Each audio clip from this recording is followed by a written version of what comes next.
Do you think that Mamdani is the best person to begin this revolution? I crashed a paid protester meeting, and on the way to the anti-West protest is a protest for communism. So I went undercover, and what you're about to hear is one of the most important conversations in this channel's history. The reason being is that Zoran Mamdani is favored to win the election in New York, and with his rise comes the rise of actual communism. Welcome back to The Nate Friedman Show.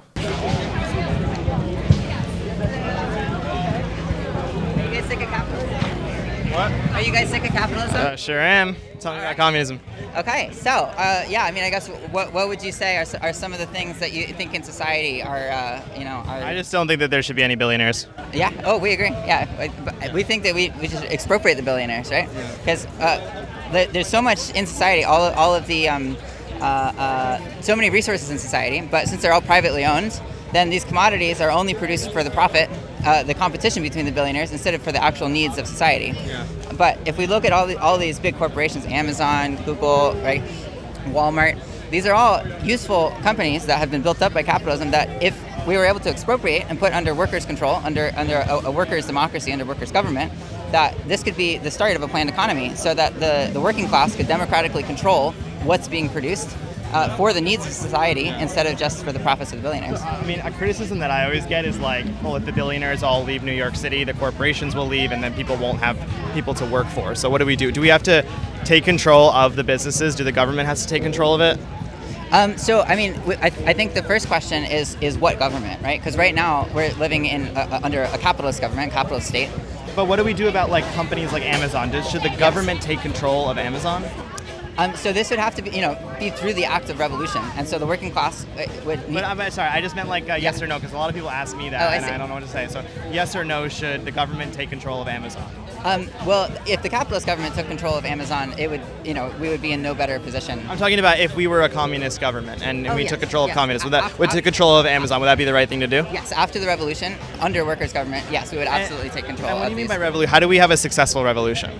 So the active revolution, a lot of people think, violent, bloody. No, like... I can see why she would say that revolutions don't have to be bloody. This is Ella's Instagram, and in it she calls to abolish the police. It is much easier to have a revolution if there's no police. Now she's wearing the hammer and sickle, so let's place her into communist Russia under Stalin and see how she would do. This is her old license with an M on it for male, and her new license with an F for female. Stalin sent gay people to a labor camp for 5 years, and the idea of being trans, you probably just disappeared right on the spot if you managed to even pull off the surgery.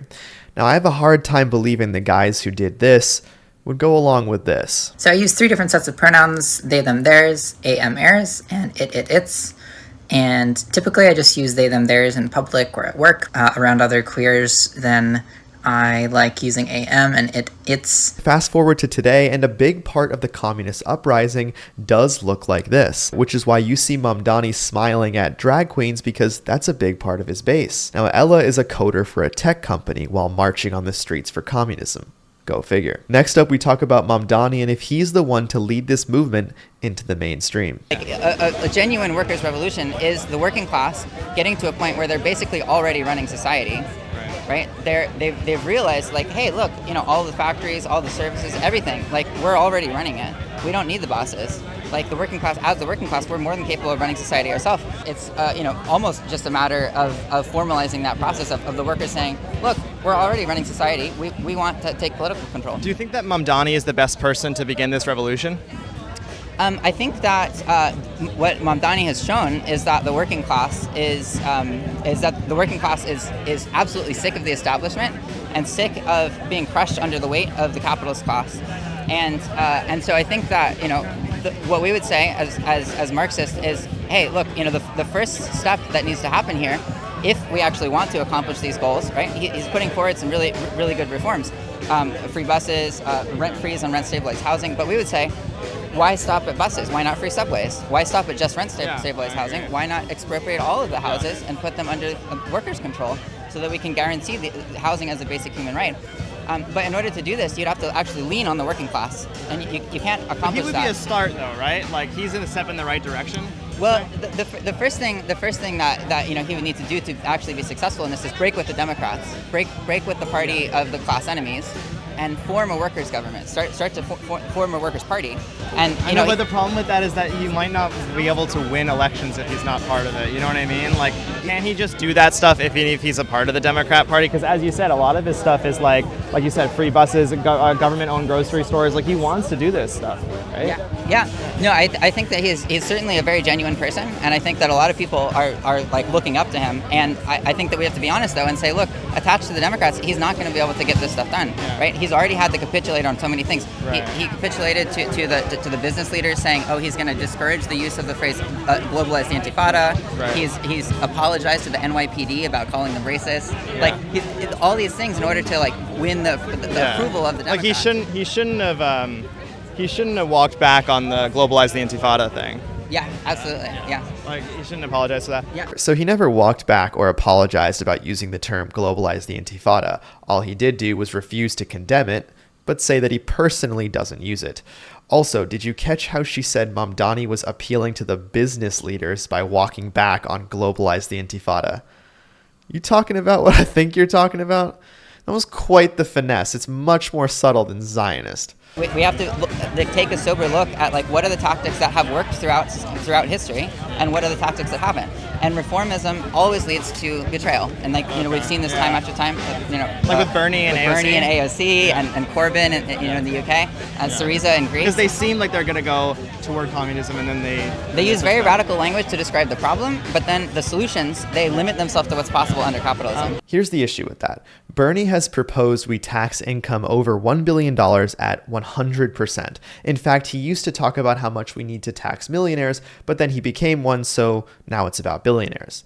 The irony of selling your book titled Our Revolution on Amazon and then getting rich off of it is really how communism normally goes. The politicians get rich and nobody else does. And AOC has proposed we tax incomes over $10 million at 70%. So I don't think it's about fear of suggesting these ideas in a capitalistic society. If anything, they got elected because of those ideas. I think it's that we still live in a capitalistic society and our lawmakers aren't voting for these ideas yet. Next up, I asked her about the Trump ceasefire deal. And at the time, it was a peace plan. But buckle up for this answer. I actually came here to cover the Palestine protest, but I saw you guys on the way. Can I ask you what your thoughts are on the peace plan that was submitted by Trump? Oh man, it's full of hypocrisy through and through, right? Because you have all these states now that are talking about, we're going to recognize Palestine as a state. What state? It's been bombed completely by Israel. There's no state left, right? Like this was after 2 years of a genocide on top of 75 years of occupation. Like there is no state to recognize at this point. So like all these governments are only doing this now that there's this mass pressure from below. I think one of the most inspiring things has been this last week, seeing all of the mass workers movements, Italy and France and Spain. They're all standing with Palestine. Exactly, yeah. There was a general strike in Italy yesterday. The population of Italy is 59 million. There was over 2 million people out on the streets yesterday, right? That's over 3% of the entire population. Huge support against Israel, yeah.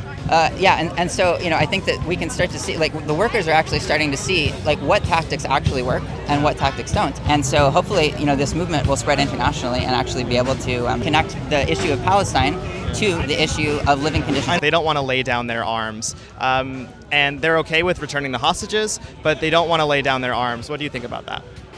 Well, I mean, I think if we look at the history of any deal that Israel has ever agreed to, they've always broken it. So I think that like in this situation of an oppressed nation and an oppressor nation, the oppressed nation,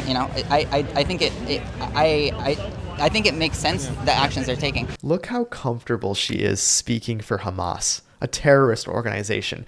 Do you remember when we first started doing these videos and it was always, I don't speak for Hamas, get away. Now we have people like her gleefully saying how Hamas should not disarm. You know who else says that? The favorite to be the mayor of New York City. Do you believe that Hamas should lay down their weapons and leave the leadership in Gaza? I believe that any future here in New York City is one that we have to make sure that's affordable for all. And as it pertains to Israel and Palestine, that we have to ensure that there is peace. And that is the future that we have to fight for. But you won't say that Hamas should lay down their arms and give up leadership in Gaza. I don't really have opinions about the future of Hamas and Israel beyond the question of justice and safety. The irony of that is that Mamdani wants you to get rid of all of your guns, but Hamas can keep theirs. So if you think communism isn't the way to go and that capitalism will continue to thrive, then you'll love Outskill. Outskill, the world's first AI-focused education platform, is hosting a 2-day AI Mastermind workshop, which is happening this Saturday and Sunday from 10 a.m. to 7 p.m. Eastern on both days. Over 10 million people across the globe have attended this training, and they have boosted their career growth and made business with zero code and revenue models worth $4,000 to $5,000. It also is rated 4.9 out of 5 on Trustpilot. Normally it's $395, but they're giving our viewers 1,000 free seats for the next 48 hours as part of their Halloween sale. Now here's why I would urge you to join it. Firstly, it's completely hands-on AI training led by Microsoft and NVIDIA experts who have built real industry innovations. Secondly, in just 2 days, you'll learn 10 plus AI-powered tools, AI in Excel, Sheets, and presentations, building AI agents and automating your workflow, and so much more. Also, you'll get access to the learning dashboard where you meet like-minded people to build with them and enhance your overall learning process. And that's not all. You'll also get bonuses valued at $5,000, including a prompt guide, a roadmap to monetize AI, and a personalized AI toolkit builder. Limited seats are available though, so grab yours now via the link in the description. And P.S. Join the WhatsApp community to stay updated before it begins. Ultimately, the only way to get liberation for Palestine and all of the oppressed masses in the Arab region of the world is to overthrow not just the Israeli Zionist ruling class, but also the reactionary ruling classes of all of the other countries in that area. Because you can see How do you do that without bloodshed, though? Well, again, I think that it comes down to a question of numbers. We're not outnumbered; we're outorganized, right? And so, if the majority of society, the working class, the oppressed mass. Sorry, I just want to make sure I understand. So you're not outnumbered. So you believe that there are more Americans that are pro-communism than are against it? Well, I don't think that it's about ideological understanding currently, right? It's about class interests, and we can see that the working class forms the majority of society, and so inherently. All workers around the entire world share the same common inherent interests. And these interests are to overthrow the real oppressors, the imperialists, that are making our lives miserable. Right, so you believe that anybody who's working can be convinced that communism is the way to go? Yes, absolutely. So that's the argument from them, that anyone who is working can be convinced on communism. How do you guys feel about that? Could you be convinced that communism is right? Apparently, as working people, you're part of her target market. This is perhaps the best part of the conversation, where I go over to the table where they're giving away flyers and just watch this. Oh, that's cool. Oh, cool. Can I take one? Are you interested in any literature? Yeah. We sell these. Usually, like I think these ones are $2 for this one. Oh, okay. It costs money? Yeah. But if you'd like to take one of our pamphlets for we have it costs money to get the communism one? Yes. Yeah. I see. Yeah. I mean, we're living under capitalism. We have to. Take money from the billionaires. It costs money to make it, doesn't it? Yeah. And what about this? This I can take, though. Stickers are free. Yeah. Okay. Well, thank you guys so much. Have a good one. You too. So if you remember part 1, I crashed this paid protester meeting, and it was one particular person that I needed to do a little bit more research on. Well, I'm ready to share now. You see this guy who's refusing to answer any questions? What's the plan for today's protest? Well, he wasn't so quiet when he was getting arrested at a protest at Columbia University. Now, this guy was a teacher before he was fired from the Department of Education after being arrested. He wasn't at all affiliated with Columbia, more evidence that the Columbia protest movement was not just people within Columbia, and we've exposed that many, many times. Now, before he got arrested, he called Israel a racist, terrorist state. The Department of Education said there is no place for hate or anti-Semitism in schools, and Parra's response was that he was targeted by Zionist parents. Zionist, nice. Now, for this redhead who is staring me down, she's a socialist that protests with Victor, who's in this country illegally, that we exposed from part 1. She's often at the front of protests, and she wants to defend immigrant families. Now, this is one of the worst things that the left did, referring to the people who came into this country illegally as just immigrants. What a slap in the face to the people who did it the right way, like my father, and I'm sure like many of your family members. Whenever I see those signs in New York City about knowing your rights as an immigrant, I'm reminded that this whole thing was to get them to stay in this country long enough to become citizens and then vote for Democrats. That's why they did it. You don't open the borders to 15 million people accidentally. And now back to the communists. And at the end, I'll speak to someone who fled communism and had some things to say about these guys. Can I ask where this is going? I can tell you who I am. I'm Nate Friedman. Who are you? What's that? I'm Nate Friedman. Who are you? Nate Friedman. Who are you with? I'm with Nate Friedman. I work for myself. Okay. Yeah. Good to meet you. Who do you work for? I don't. Who do I work for? It has nothing to do with why I'm out here today. Are you wearing a hammer and sickle though? So. Yep. Absolutely. Okay. So what do you represent? Same thing as my comrade here. Yeah. Oh, your comrade. Okay. Got Yep. it. And why is communism the right way to go for the United States? Well, for the United States, I mean, it's kind of the only way to go. It's a historical inevitability, right? It's like the revolutionary wave that we see coming across the entire world right now. Right. That is going to come to these shores at some point. When has communism worked? When has communism actually been enacted in practice? Has it ever been in practice? They certainly tried. Has it ever? It's never been in Russia- practice, though, right? in So we can Russia- never say whether or not it Did worked they- if it's never been tried, right? Okay, it's a historic inevitability. What about Lenin? He tried. How did that go? Right, they were a state that was transitioning from a kind of semi-feudal technological level, Tsarist Russia, transitioning into socialism. Okay. They were never going to We survive. didn't get to as full in- communism. They were never. We got to get to full isolated, communism. though, right? Because the global economy is entirely integrated, right? If you suddenly impose massive sanctions on that country, Yeah. are they able to survive? No. Any single country can't survive alone. What's right? the Look closest what's we've happening to gotten? Cuba because of the U.S., right? Yeah. If you want to talk about places that tried, I mean, Fidel and Castro was never a Marxist himself, right? That was not. Yes, he was. And again, this guy is proving that the Palestine stuff and communism is completely interlinked, which is why I've called these protests anti-West protests for the last few months, because that is what they are. They don't want you to own your own house. They don't want you to achieve the American dream. In fact, they don't want the American dream to even exist anymore. Especially like that other guy selling communist pamphlets for $2. His name is Kevin Nance, and he's a member of Antifa. When he's not on the street calling for communism, he's at home writing articles on racism and identity politics. Here he is at the founding Congress of the Revolutionary Communist Party. The language in the back you see there is Urdu, which is what they speak in Pakistan. Kevin was even in Pakistan not too long ago, and there they discussed how capitalism is collapsing, the Pakistani government is rotten, and that it's time for a full-scale socialist uprising. They're teaching this garbage on our soil. Here's Kevin at the Atlanta Marxist School, which builds the forces of Marxism in the American South. And here's Kevin with his idols Marx and Engels. He wants to teach your children that this is the preferred way of life. Right. So in order to get communism going in New York and obviously worldwide, like who are you supporting for mayor? I will support any mayor who runs on a class-independent line. Is that Mamdani or is that Cuomo?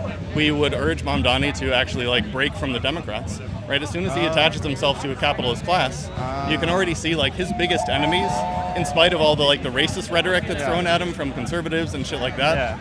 His biggest enemies are the ones in the Democratic Party So who are cozying Mamdani- up to him, saying let me show you how it's done now that you're here. Right, Okay. people like Elizabeth Warren, people like Bernie Sanders are the He's got to break stakes apart from around that. him. So him being in the Democrat Socialists of America, do you want to see him leave that organization? I'm pretty sure he denounced it himself in the debate. Well, he's on the front page of the website, so. Right, even though he said that their program has nothing to do with me. Okay. So you'll have to talk to them. So too about Mamdani isn't far left enough. that. He's not genuinely socialist. Oh, how to avoid another sellout? Yeah, you AOC should sellout. get a copy. We're having a forum. What did she do? What did she do wrong? I'm not following it. So what did AOC do She wrong? voted war credits for the war, the genocide in Gaza. Oh, she voted to keep the Iron Dome funded. Yes. Yeah, and that keeps the genocide going. Yes. I heard someone say that the Iron Dome is used only for defense. Is that true or?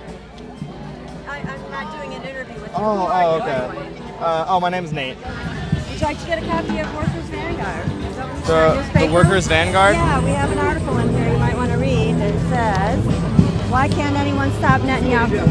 It's just $1 to get a copy. Okay. I'll get a copy. It's free? Yeah, $1. Oh, $1? I can't. Thank you. I thought you would be taller. So you're a fan of the channel? Yes. Okay. That's all. That's all I wanted to say. Thank you. Of course, yeah. So what's your favorite video? I don't know. I just watch them. I just can't help myself. Yeah, Look, understood. we are all immigrants from the Soviet Union, and we know Yeah. So all these guys, what do you think about all these guys supporting communism today? they don't understand anything.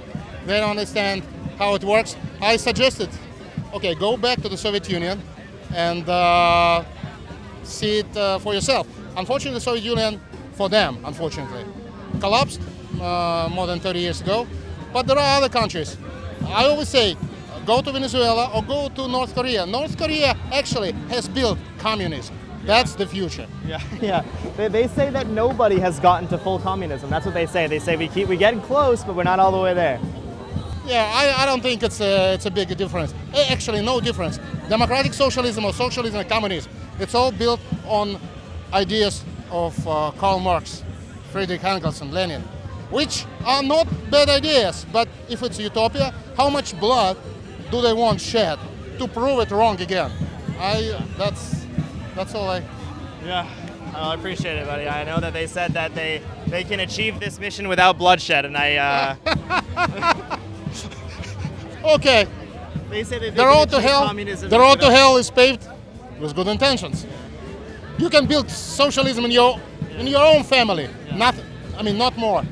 It's always so cool seeing you guys in person. Initially, I was a bit on guard when he came up to me because I was between a communist rally and a paid protester meeting. So thank you so much for watching this episode of The Nate Friedman Show. If you want to see part 1, it's on your screen right now, and I'll see you there.